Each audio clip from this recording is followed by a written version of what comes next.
Guys আজকে আমি আর আমার দুলাভাই মিলে যাচ্ছি হচ্ছে কুমিল্লায়। আর আমরা এখানে কিন্তু প্রচুর বৃষ্টি হচ্ছে, তার জন্য কিন্তু আজকে ঘুরতে বের হইলাম। কুমিল্লা যাবো হচ্ছে শালবন বিহার, যেটা হচ্ছে কুমিল্লা কোটবাড়িতে। কুমিল্লা কোটবাড়ি শালবন বিহার, এটা নিয়ে কিন্তু অনেক ইতিহাস আছে, অনেক রহস্য জড়িয়ে আছে জায়গাটা নিয়ে। আজকের এই ভিডিওটা সম্পূর্ণ দেখলে তোমরা বুঝতে পারবে এখানে কি কি রহস্য। সবার প্রথমে দুলাভাই আর আমি বাইক নিয়ে রওনা দিলাম কুমিল্লা কোটবাড়ির উদ্দেশ্যে। আর গাইস তোমাদেরকে একটা জিনিস বলতে ভুলে গেছি, এটা হচ্ছে আমার চ্যানেলের প্রথম ভিডিও। এই চ্যানেলে সবসময় আমি ব্লগ ভিডিও করব। তোমরা যারা যারা ব্লগ ভিডিও দেখতে চাও তারা এই চ্যানেলটাকে সাবস্ক্রাইব করে রাখতে পারো। এই চ্যানেলটা খোলা হয়েছে শুধুমাত্র আমি যতক্ষণে ঘুরতে যাব সবগুলাই এই চ্যানেলে তুলে ধরবো। পাশাপাশি বাংলাদেশের যত রহস্যময় জায়গা আছে সবগুলাই তোমাদেরকে এই চ্যানেলের মাধ্যমে দেখাবো। আর আমরা কিন্তু শালাদুলা ভাই খুব দ্রুত ইন্ডিয়াতে কাশ্মীরে ঘুরতে যাব। আমরা এখানে দেখতে দেখতে উঠে গেলাম বিশ্ব রোডে। বিশ্ব রোডটা হচ্ছে ঢাকা চট্টগ্রামের মহাসড়ক। আপনারা চাইলে বাংলাদেশের যে কোনো প্রান্ত থেকে ঘুরতে আসতে পারেন কুমিল্লাতে। কুমিল্লা দেখার মতো অনেক সুন্দর সুন্দর জায়গা আছে, অনেক রহস্যময় জায়গা আছে, সবগুলাই ঘুরে দেখতে পারবেন। এখানে দেখো অনেক সুন্দর একটা মসজিদ দেখতে পেলাম রাস্তার পাশে।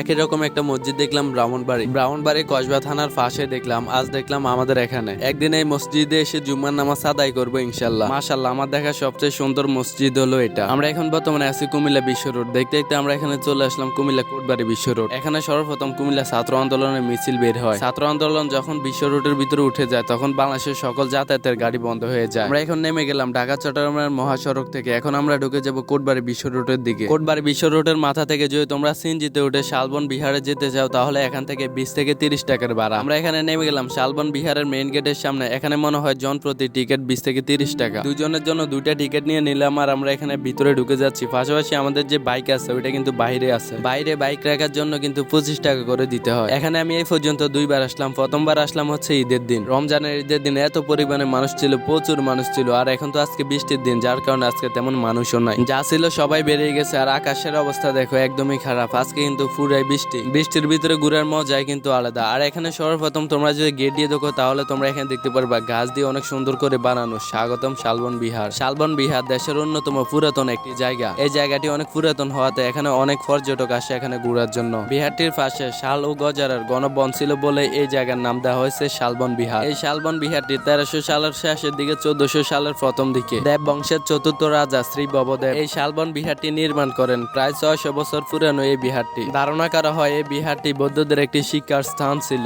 এখানে পৃথিবীর প্রাচীনতম একটি বিশ্ববিদ্যালয় ছিল বলে ধারণা করেন ঐতিহাসিকরা। 1700 সালের দিকে এই বিহারটিতে বৌদ্ধরা জ্ঞান চর্চা করতেন। ভারতের উপমহাদেশ ছাড়াও তিব্বত, শ্রীলঙ্কা, ভুটান, চীন সহ বিভিন্ন অঞ্চলের বৌদ্ধ সাধুরা এখানে আসতেন। দর্শনার্থীরা এখানে আসে বিনোদনের পাশাপাশি অপরূপ সৌন্দর্য দেখার জন্য। সৌন্দর্য দেখার পাশাপাশি অপরূপ স্থাপত্য শিল্পের নির্মাণ, ইতিহাস, ঐতিহ্য ও তৎকালীন সময়ের সংস্কৃতি সম্পর্কে জানার জন্য। এটা যেহেতু একটা 600 বছরের পুরনো একটা রাজমহল অথবা বিশ্ববিদ্যালয়, মন্দির, যাই হোক পুরাতন কিছু, এগুলা দেখার জন্য দূর দূরান্ত থেকে মানুষ ছুটে আসে। কিন্তু এখানে এসে একটা জিনিস খারাপ লাগলো, সেটা হচ্ছে এখানে থাকা খাওয়ার ব্যবস্থা কিছুই নেই। এত বড় বিহারটির আয়তন 167 বর্গমিটার। এই শালবন বিহারে 115টি কক্ষ রয়েছে। প্রত্যেকটা কক্ষে যতগুলা দেওয়াল দেখতে পাচ্ছেন সবগুলো 15 মিটার করে চওড়া, যার কারণে এই বিহারটির ধ্বংসাবশেষ এখনো টিকে আছে কিছুটা। এই ধ্বংসপ্রাপ্ত শালবন বিহারটি যখন খনন করে তখন বেশ কিছু গুরুত্বপূর্ণ বস্তুর সন্ধান পাওয়া যায়। তার মধ্যে রয়েছে 8টি তাম্রলিপি, পাশাপাশি 400 স্বর্ণ এবং কি রূপোর মুদ্রা পাওয়া যায়। শুধু তাই না, আজ থেকে আরো 1000 বছর পুরনো মাটির মূর্তি পাওয়া যায়। শত শত বছর পুরনো বৌদ্ধদের ব্যবহৃত জিনিস এখনো ময়নামতি জাদুঘরে দেখা যায়, যেগুলো এখান থেকে তারা মাটি খনন করে পায়। কুমিল্লা কোটবাড়ি শালবনে অনেক স্থাপনা মাটির নিচে এখনো লুকিয়ে আছে, সেগুলা বের করার কাজ চলছে। শালবন বিহার ব্যতীত এখানে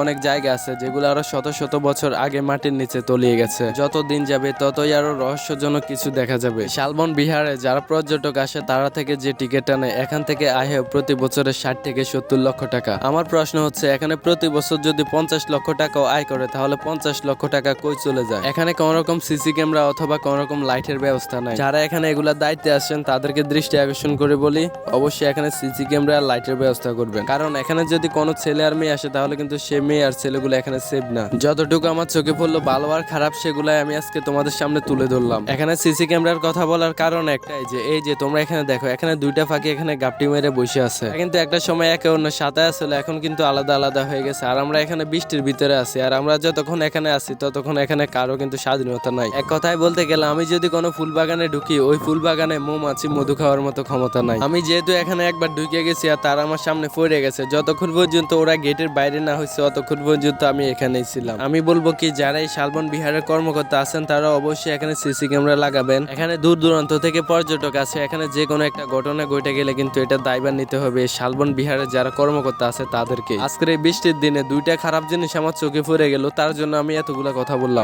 তোমরা এখানে দেখো এই শালবন বিহারে কোনো রকম ফিলার নাই, প্রত্যেকটা হচ্ছে দেওয়াল। তোমরা এগুলা যদি লক্ষ্য করো তাহলে তোমরা এখানে দেখতে পারবা অনেক অনেক দেওয়াল আছে যেগুলো 5 ফুটের চেয়ে বেশি চওড়া। এখন বর্তমানে বৃষ্টির কারণে ঘাসগুলো অনেক সুন্দর দেখাচ্ছে, নতুন নতুন পাতা, তার জন্য তোমরা শীতকালের মধ্যে আসো তাহলে এগুলা মরুভূমি ছাড়া আর কিছু না, সবগুলা গাছ দেখা যাবে সব হলুদ। এখানে আরো একটা জিনিস লক্ষ্য করলাম, এই জিনিসটা কি এটাই বুঝলাম না, গোল করে। আমার মনে হচ্ছে এখানে যারা জ্ঞান চর্চা করতো তাদের জন্য এই জায়গাটা। আজ থেকে আরো 600 বছর আগে তো কোনো রকম চাপ কল অথবা মোটর ছিল না, তখন তাদের জন্য ছিল কূপ। কূপটা কিরকম আমি তোমাদেরকে এখন দেখাচ্ছি। এই যে তোমরা আমার পিছনে যে জায়গাটা দেখতেছো গোল করে, এটাই হচ্ছে একটা কূপ। আজ থেকে আরো 600 বছর আগে তখনকার সময় এটার ভিতর থেকে বালতি দিয়ে পানি উঠায়। এই জিনিসটা দুইটা নাম, একটা হচ্ছে কূপ আর একটা হচ্ছে ইংরা। তখনকার সময় তারা পানি তুলে খাওয়া দাওয়া, গোসল গাওয়া, পশু পাখি, গরু ছাগল যা কিছুকে খাওয়ানোর প্রয়োজন সবকিছুই করতো। এগুলা তো তোমাদেরকে দেখাইছে আজ থেকে আরো 600 বছর আগের পুরনো জিনিস। আর এখন আমি তোমাদেরকে যে জায়গাটা দেখাচ্ছি এটা কিন্তু ফাঁকা ছিল না, এটাকে পরবর্তীতে ফাঁকা করানো হয়েছে। আরো দেখে কত সুন্দর জাউ গাছ, ফুল গাছ, এগুলা দেখতে আরো সুন্দর হবে যখন এই গাছগুলো অনেক বড় হবে। জায়গাটা হচ্ছে শালবন বিহারের ভিতরে, কিন্তু এই জায়গাটা একটা সময় এটা বাগান ছিল,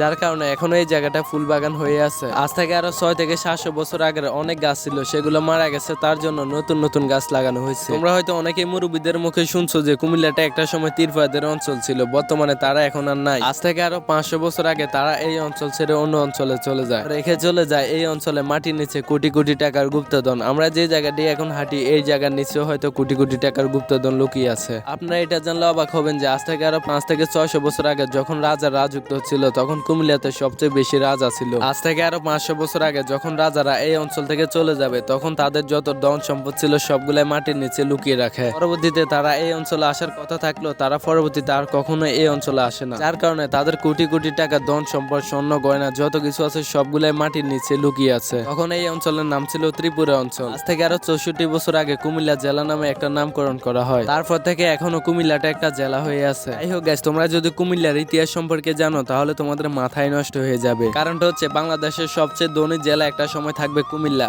এই অঞ্চলের মাটির নিচে এত ধন সম্পদ লুকিয়ে আছে যেগুলা সত্যি ভাবা যায় না। যাই হোক গাইস, আমরা এখানে শালবন বিহার থেকে বেরিয়ে চলে যাব মন্দিরে। শালবন বিহার থেকে বেরিয়ে গেলাম, এখন যে মন্দিরে যাব এটা শালবন বিহারের পাশাপাশি কোটবাড়ি শালবন বৌদ্ধ মন্দির। না জানি কি, আমি তেমন সঠিক জানি না ওই জায়গাটার নাম কি। গাইস দেখতে দেখতে চলে আসলাম 2 মিনিটের মধ্যে আমরা এখানে শালবন বৌদ্ধ বিহার। হচ্ছে বৌদ্ধদের একটা মন্দির, এখানে হিন্দু মুসলিম সবাই কিন্তু এখানে ঘুরতে আসে, কেউ তাদের ধর্মীয় পূজা করার জন্য আসে আর কেউ দেখতে আসে। আমরা এখানে আসলাম এগুলা দেখতে। আমার জীবনে আমি কখনো মন্দিরের ভিতরে কেমন এটা দেখিনি, কিন্তু আজকে ফার্স্ট টাইম আমি মন্দিরের ভিতরে ঢুকলাম। আরো কিছুদিন আগে আমি চট্টগ্রাম সীতার পাহাড়ে গেছি, ওইখানে গিয়ে মন্দির কেমন ওইটাও দেখলাম না। আমি এখানে এসে ভাবলাম যে এখানে হয়তো বিরিয়ানি দেয়, দেখলাম যে এখানে কোন রকম কিছু খাওয়ার ব্যবস্থা নাই। আমি চাইছিলাম না যে এই মন্দিরের ভিতরে ঢুকতে, কিন্তু দুলাভাই বলে যে আসো দেখে আসি একটু, তার জন্য ঢুকলাম। এই সময় সিঁড়ির সামনে দেখলাম যে 2টা ড্রাগন আছে, অন্য দিক দিয়ে দেখলাম যে এখানে 2টা গোল্ডেন সাপ আছে। আর গাইস, আমি যেহেতু ফার্স্ট টাইম মন্দিরের ভিতরে আসলাম তার জন্য আমার ভিতরে কেমন কেমন জানি ভয় করে। এখন যাচ্ছি হচ্ছে মন্দিরের ভিতরে, যেটার ভিতরে মূর্তি আছে ওই দিকে যাচ্ছি। দুলাভাই কিন্তু অলরেডি ঢুকে যাইতেছে, আমিও এখানে সিঁড়ি বাইবে উপরের দিকে উঠি। আর এখানে অনেক বড় একটা মাঠ আছে যেটার ভিতরে ফোলাফানি ফুটবল খেলে, আর এখানে মাটি থেকে প্রায় 20 ফিট উপরে আছে মন্দির। যাই হোক, আমরা এখানে মন্দিরের ভিতরে ঢুকে গেছি, আর মাত্র একটা সিঁড়ি উঠে গেলে কিন্তু মন্দিরে আমরা সামনে। মূর্তির সামনে যাওয়ার পরে দুলাভাই বললো যে মূর্তির গায়ে যতগুলা গয়না আছে সবগুলাই নাকি গোল্ডের, আর এখানে কোন রকম সিকিউরিটি গার্ডও নাই, যদি চোরে ঢুকে যায় সবগুলা মূর্তির গয়নায় খুলে নিব। দুলাভাইকে দেখতে পাই যে মূর্তির ছবি তোলে, তার জন্য আমি সাহস করে দুলাভাইয়ের সাথে সাথে গিয়ে আমি একটু ভিডিও করি। আজ তোমরা এখানে দেখো মন্দিরের ভিতরে দেখতে কেমন। এখানে কিন্তু 3টা মূর্তি আছে, বড় একটা মূর্তি আছে, সব মিলে 4টা মূর্তি আছে। এখানে মূর্তির গায়ে দেখে এখানে লাইটও লাগাই দিচ্ছে। ভাইরে ভাই, কি করলো এটা। যাই হোক গেছে, এই পৃথিবীতে যতগুলা মানুষ আছে সবারই কিন্তু আলাদা আলাদা ধর্ম আছে, যে যাকে বিশ্বাস করে আর কি। আমরা যেমন আল্লাহকে বিশ্বাস করি তেমনি তারা কিন্তু এই মূর্তিগুলাকে বিশ্বাস করে। তো গাইস, আমাদের এখানে মন্দির দেখা শেষ, এখন আমরা চলে আসলাম কোটবাড়িতে। এখানে খাওয়ার মতো তেমন কিছু নেই, তার জন্য বুট মুড়ি নিয়ে আনিছি। দোকানদারের দেখে এখানে মাথায় চুল নাই, পুরাই খালি হয়ে গেছে স্টেডিয়াম। এখানে আছে পেঁয়াজু, বেগুনি, আলুর চপ সবকিছু দিয়ে বানাই আনিছি। গাইস, খাওয়া দাওয়া করে কিন্তু বাড়িতে চলে যাচ্ছি। তোমরা যারা যারা ফুল ভিডিওটা দেখছো, ফুল ভিডিওটা কেমন হয়েছে অবশ্যই কমেন্টে বলে দিবা। এটা হচ্ছে ইউটিউবের ফার্স্ট ব্লগ, তার জন্য কেমন হয়েছে আমি নিজেও জানি না, প্রথমবারের মতো ভয়েস দিলাম ভিডিওতে। যারা যারা মেইন চ্যানেলের সাবস্ক্রাইবার এই ভিডিওটা দেখতেছো অবশ্যই ভিডিওতে একটা লাইক করে চ্যানেলটাকে সাবস্ক্রাইব করে দিবা। শুধু সাবস্ক্রাইব করলে হবে না, বেল আইকনটা অল করে দিবা যাতে প্রত্যেকটা ভিডিও আপলোড দেওয়ার সাথে সাথে তোমাদের কাছে চলে যায়। আর আজকের এই ভিডিওটা শেয়ার করে দাও। তোমাদের জন্য প্রতিনিয়ত সুন্দর সুন্দর ব্লগ ভিডিও নিয়ে আসার চেষ্টা করবো ইনশাআল্লাহ। আবারও দেখা হবে বাংলাদেশের যে কোনো প্রান্তে যে কোনো নতুন একটি ব্লগ ভিডিও নিয়ে। সে পর্যন্ত সবাই ভালো থাকবেন, সুস্থ থাকবেন।